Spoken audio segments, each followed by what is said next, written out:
Hi, and welcome to Alderman at Work. I'm your host, Dan DeMena. Joining us tonight is a 15-year veteran of the Board of Aldermen, a lifelong Somervillian, and she's running unopposed in this fall's election for Ward 2 Alderman, Maryann Heuston. Thanks again for joining us. Thanks for having me. Let's jump into what is the biggest news this week that everybody's talking about, Green Line extension. So the bids came in and they were higher than they initially forecasted, and those bid costs came in maybe 700 million, to 1 billion more than the initial cost projections. So instead of talking about a $2 billion project with $1 billion handled by the federal government in that grant that they announced in January this year, and the state making up the rest, now they're talking closer to 2.7 to 3 billion for the total cost of the project. What was your reaction when you heard about this cost estimate coming in so much higher than initially anticipated? Holy crap, really? Yeah. How could that be, was my first reaction. How could there be that kind of discrepancy?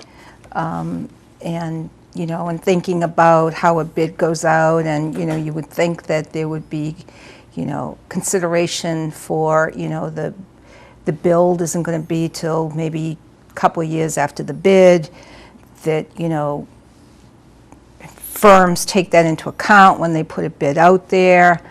I'm curious about, the detail, and we do have a little bit of the detail right now, and I think, probably more will be uncovered, but, I also want to make sure that, we keep optimistic about it, because I'm going to keep optimistic about it, because I can't imagine that, just to see the amount of work that's been done so far, that, there would be that kind of investment to this point, and that the state would walk away from it totally. Because they're not just walking away from a Somerville project. They're not just walking away from providing increased transportation for Somerville residents. They're walking away from a regional economic development opportunity. And, in that sense, this is a statewide issue. And I wouldn't think that, the powers that be would want to walk away from that they would, go back to the drawing board and figure out a way to make this happen, however that might be. Right. It's I think the number was about $300 million for phase 2, which is a lot of the bridge work and those first couple of stations, including Union, that is going on, and the $1 billion commitment from the feds, almost $1 billion that we mentioned. And it sounds like Mayor Curtatone has spoken with the governor and folks at the state level and said that they're committed to try to find a way to make it work, whether it's revisiting the bid or maybe reducing the scope of the project to find a way to make it work, because, like you said, it's not just a Somerville project, but a regional project that could help boost the economy, create more jobs, and help out the Massachusetts economy overall. But beyond kind of narrowing it down, even beyond just Somerville, but even on a more narrow focus, can you talk about what the Green Line extension means to Ward 2 and to Union Square? Oh, obviously it means a tremendous amount. It's something that, has been, I don't want to say the ward has been waiting, because it seems like the ward is a living, breathing thing, but it is. It's made up of residents, both long-term and short-term, and people who have been here for a long time and we're looking forward to it, and people who are newer to the area and came here because of it.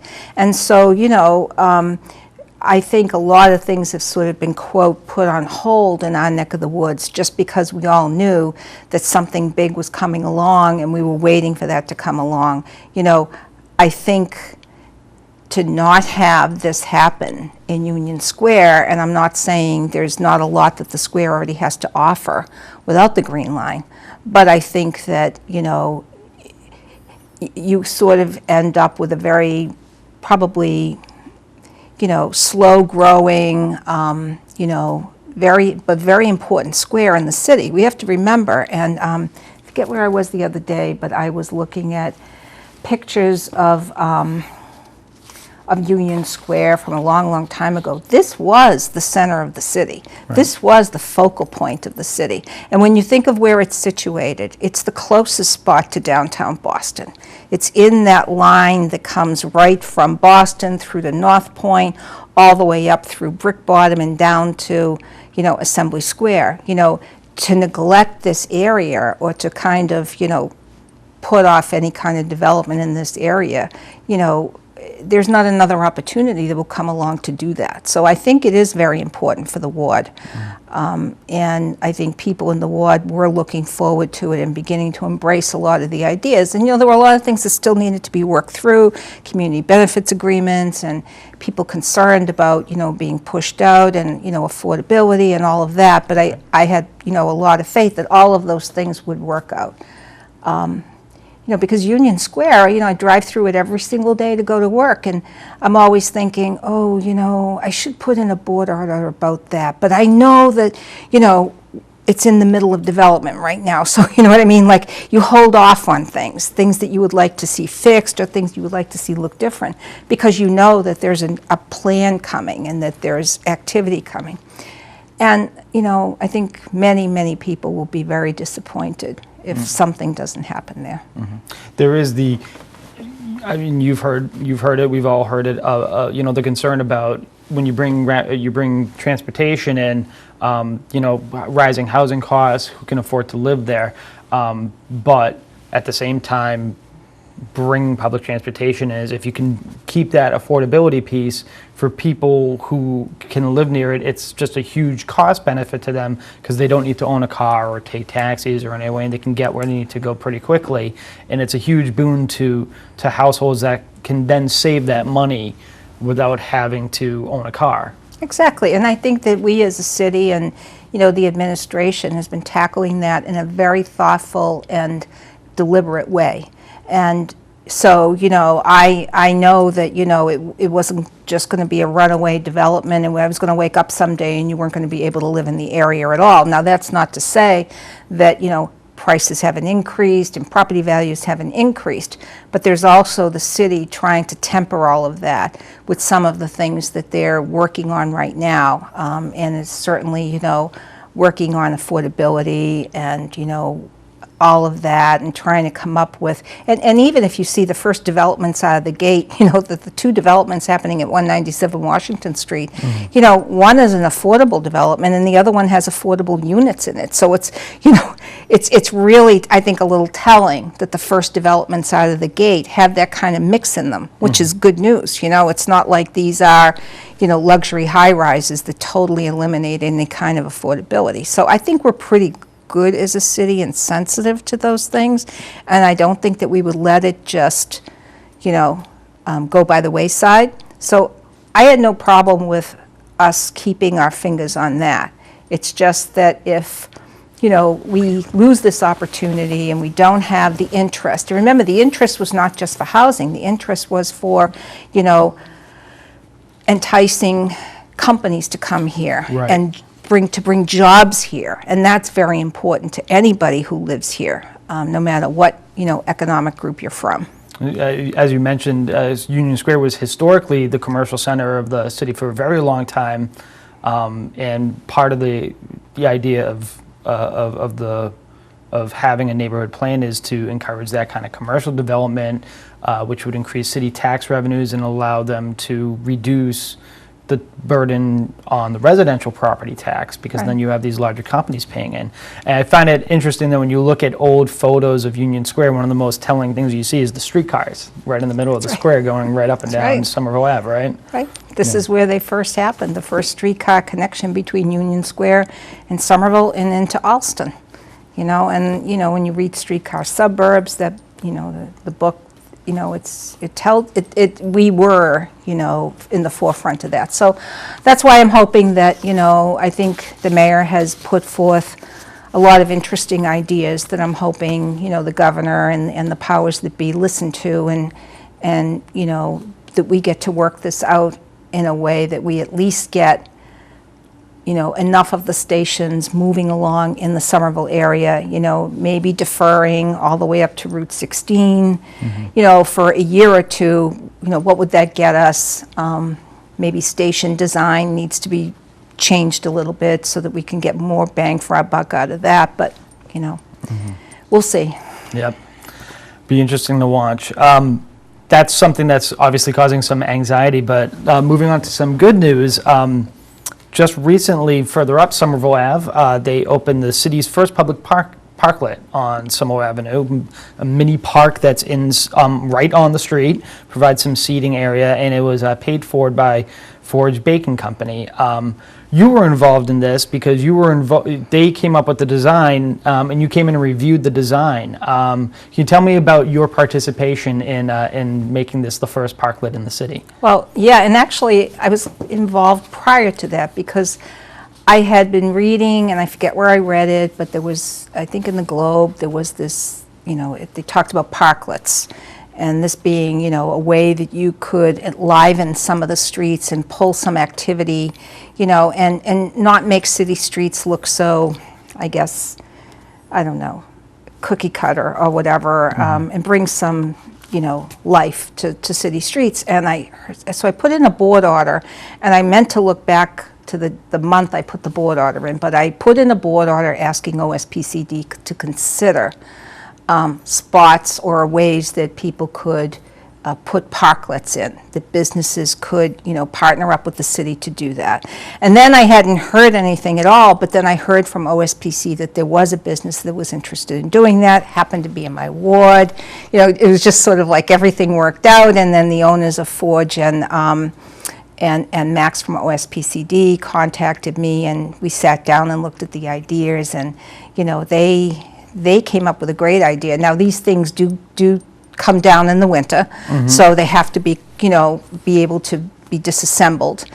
So you don't have to worry about, it's up there and it's snowing, and what do you do with that? Right. I think they came up with a great design. They have flowers on the top, and I believe they were going to put lights or solar lights maybe around it. I know there's been some criticism, why do we need this? I just think that, in a very densely populated urban area where we're used to cars and buses and trucks and even bicycles, and, streets is where things go up and down, and sidewalks is where people walk, that, once in a while you need an oasis. And, you don't get the oasis in the city unless you're in a square. That's where you get them. That section of Somerville Ave where Forge is and where that parklet is at night, it's kind of, it's okay, but if there were people out there, having something to eat, if there was a band in the parking lot, you'd be walking down the street and it would feel safer, it would feel more interesting. So I happen to like it, and I think it's a great idea, and I think as long as businesses are willing to, put that kind of investment out there, we should embrace that. We should really welcome that. And it sounds like the city is interested in trying to put together kind of a how-to guide for businesses that if they're interested, they can do that. Because there's the benefit for the businesses as well, where if somebody gets a cup of coffee, they can be inside. But if they choose to go outside, they spend more time in the area, might enliven the area, like you said. You see people out, people feel safer because there's activity on the street, and they might be more inclined to visit some of the other businesses in the area. Oh, which yeah. There's a lot of them up and down that. That's right. That's right. But you don't feel there's any place where you can, if you're walking, you can't really stop. When I go in Forge, it's inside because there's no way to go outside. If I felt like sitting outside after getting something, I wouldn't be able to.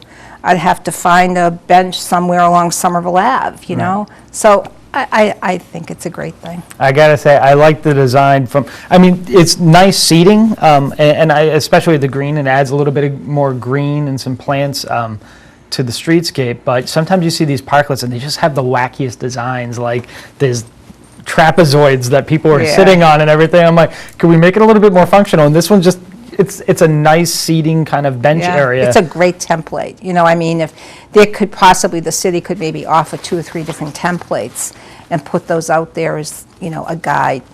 I agree with you, a guide for businesses, yeah. So speaking of, that's kind of like a temporary or seasonal way to kind of create more public space in the city. Moving on to a permanent public space is Lincoln Park. I think there's another meeting coming up on the park design. City has ideas on what they'd like to do. Tell me a little bit about that next meeting that's coming up. Should people be attending it, and where you see the park right now? Well, actually, I don't know the date. I didn't know there was a meeting coming up, think so there is. I could be wrong you can about fill that. me in on that. Okay.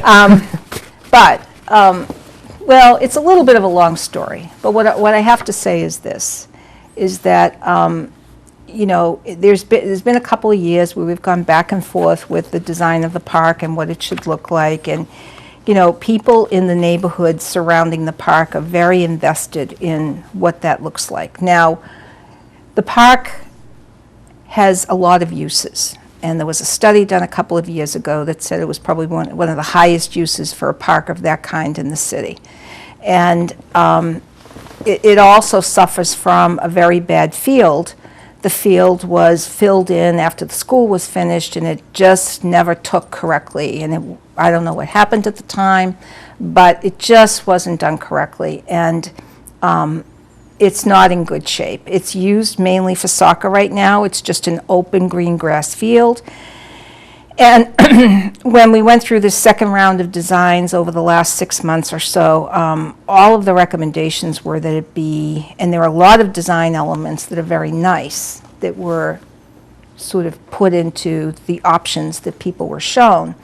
Wonderful things that I think would be great for the park, but the one thing that seems to be a bone of contention has to do with whether this field is going to end up being artificial turf or natural grass. Mm-hmm. The reason given for making a recommendation for artificial turf has to do with the number of uses, the growing need for, you know, field space in the city, and the fact that you would be able to get more uses out of the park with less wear and tear and less maintenance potentially with an artificial turf field. A group of residents, actually a large group, and this evening at the Board of Aldermen, there's a petition that is being submitted with 671 names on it. Now, those 671 names are from all Somerville residents across the city, and that petition was probably put together within 3 weeks. And what it basically says is, and what I am saying as well, and I have said publicly, is the city needs to take a step back. We are only 4 square miles. Okay? We have very little open space. What that means is we can't be everything to everybody, but we certainly should be everything to people who live in this city, especially youth groups in this city, residents of this city.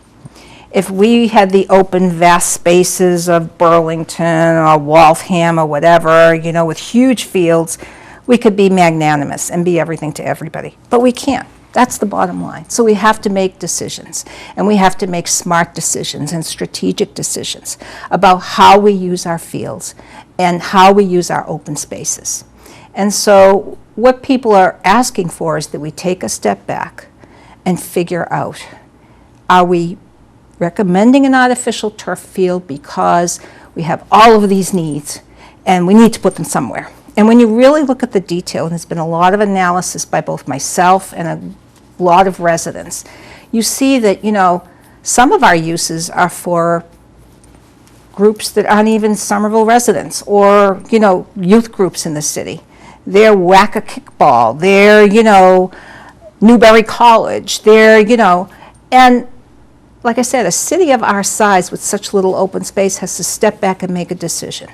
So the whole thing that we're trying to get people to think about is, and especially for Lincoln Park, because that's a park that's, even though it's large, it's surrounded by residential neighborhoods. Mm-hmm. Some of our parks aren't. You have Conway on Somerville Ave, you have Dilboy, I mean not Dilboy, you have Trum. Some of our parks have a little bit of residents around them, but they're situated in large public areas. A little bit more isolated. A little bit more, yeah. When you have a park that's surrounded by neighborhoods, by residents, you have to think about how you're going to program that park. And you have to think about, you know, whether you want to put a field there that would increase the uses, that would bring a lot of adult teams there, that would sort of overrun a neighborhood, and also taking away that element of green grass will make a difference, not just for the neighborhood, but what people are saying right now is for the entire city. So I know that there are a lot of residents who do not want any artificial turf being used in the city at all. I'm of the thought that we need to be strategic, that we are only 4 square miles. We don't have enough open space. We can't even accommodate our own needs. So what we have to do is make some smart decisions about how we program our fields. And I'm not going to get into a lot of detail here, but if we did programming a little bit differently, and I've got some suggestions, and some of the residents do too, we may not need to put an artificial turf field at Lincoln Park, where the grass field there is such a value to the people in the neighborhood, but I think also to the people in the city as a whole. Is that field, because I don't know myself, is that field just like programmed from like morning till night with teams on it, or is there ample opportunity for, because like you said, it's right in the middle of a residential neighborhood where folks are coming in and just using it for more passive recreation. I'm going to go throw a blanket down, read a book kind of thing. If you can. The thing about it is that, you know, I guess the neighborhood, you know, it's not like they're saying we don't want they understand that, you know, youth soccer and the teams need to be there, and that's good. But when you've had that all day long, and then at 5 o'clock at night, some adult league comes in that's just, you know, I don't know, whacking a frisbee around, but it's a league, you know what I mean? So there's a pile of them. It's not like it's a pickup game or something. And they've gotten their permits and everything. And they're there with their cars, and they hang around afterwards and all that stuff. And these groups sometimes have no connection to the city at all. It's just that, you know, in some cities it's easy to program this stuff. Now, the city of Cambridge is very interesting. They specifically say, they have a very simple application process. We have about 5 pages of regulations. They have 1 page. But a very telling statement in their regulations say, Cambridge youth recreation groups will have priority, period. Period. Youth recreation has priority in Cambridge. Everybody else has to wait in line.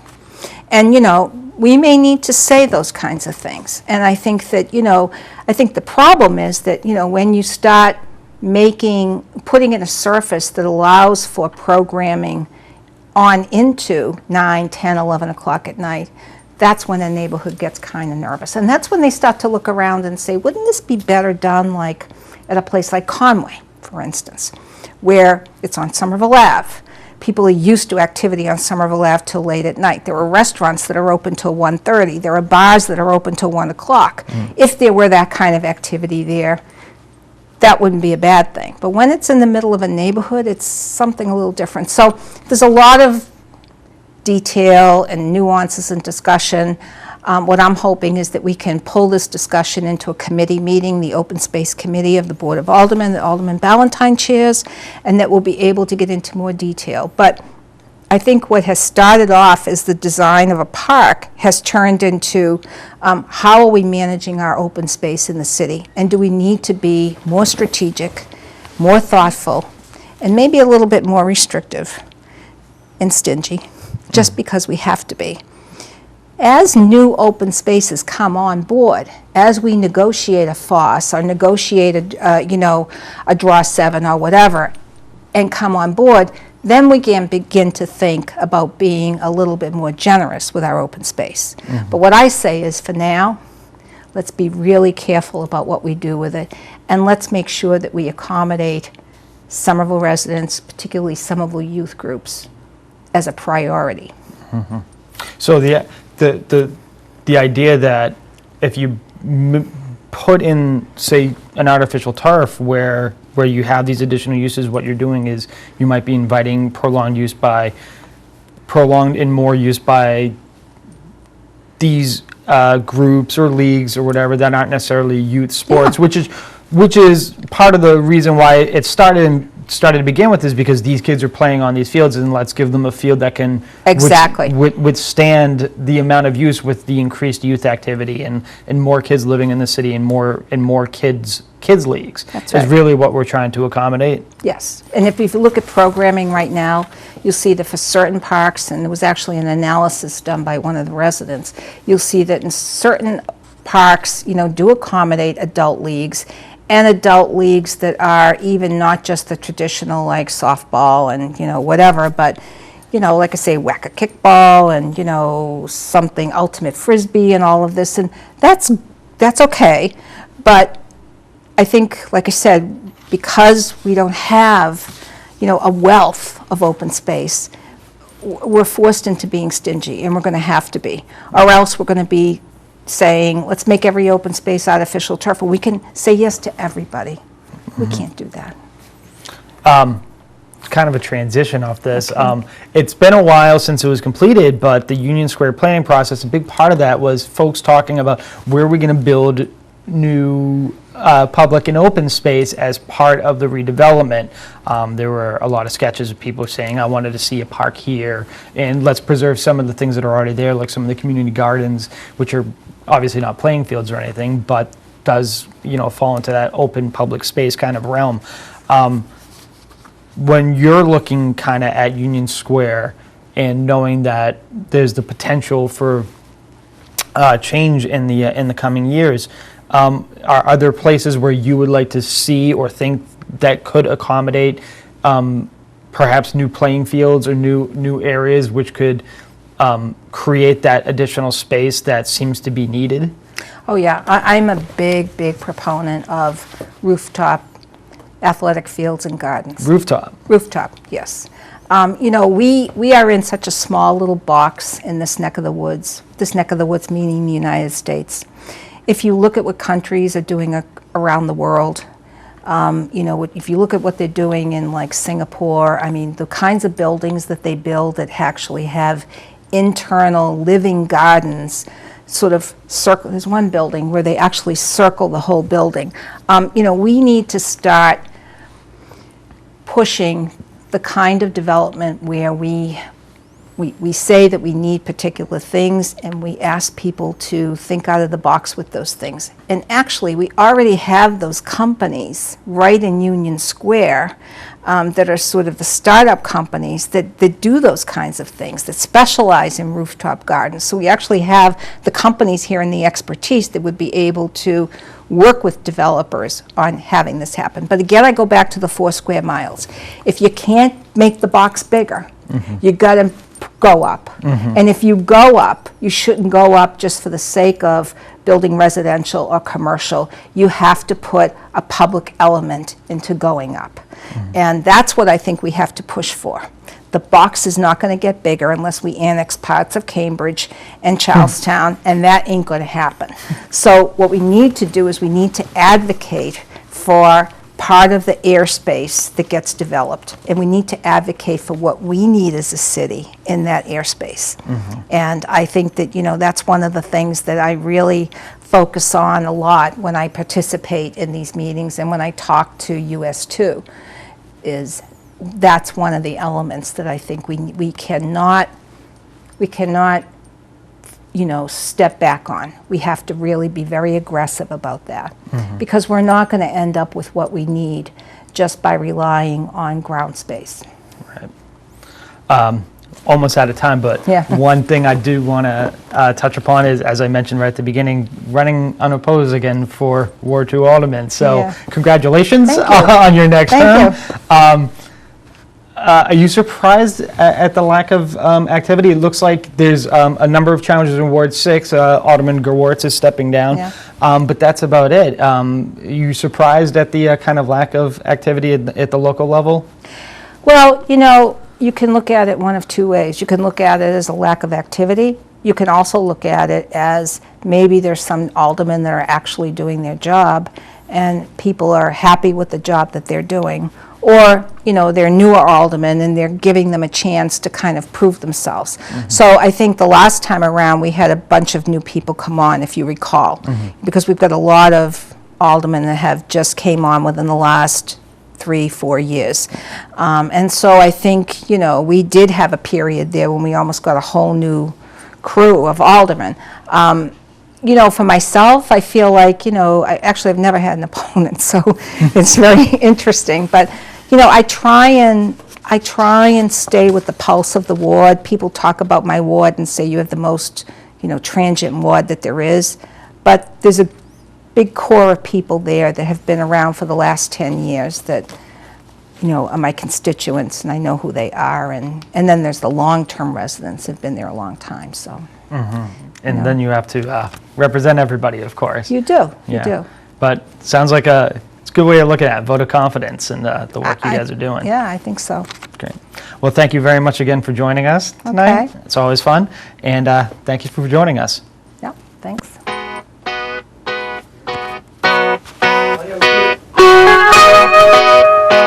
Great. Chat. So,